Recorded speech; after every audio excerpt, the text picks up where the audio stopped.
Salut à tous et à toutes, bienvenue sur la chaîne Boost Révision. Aujourd'hui on va voir 7 techniques pour réviser plus efficacement.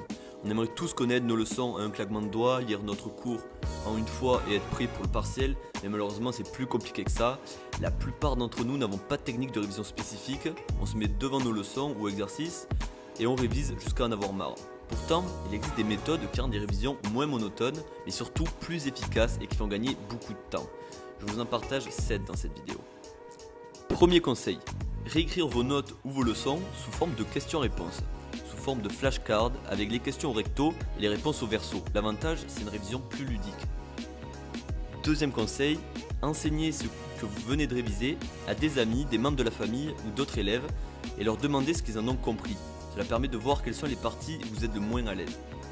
Les parties que vous avez du mal à expliquer sont les parties que vous comprenez le moins. Le troisième conseil, c'est de contextualiser et comprendre les enjeux globaux des informations à apprendre plutôt que mémoriser des faits isolés. Cela augmente votre mémoire dans le long terme. Si vous apprenez des dates ou même des formules sans comprendre leur enjeu ou leur but, vous allez très vite les oublier. Quatrième conseil, organisez les informations en catégories. Donc par exemple, surligner les informations dans un texte ou une leçon en utilisant une couleur différente pour chaque catégorie. L'avantage, c'est d'éviter de se mélanger l'esprit de toutes les informations que vous devez apprendre. Le cinquième conseil, c'est de transformer une leçon ou un chapitre en carte mentale en y ajoutant des visuels et éventuellement des schémas. Le travail sera plus ludique et ça vous fera travailler votre mémoire visuelle.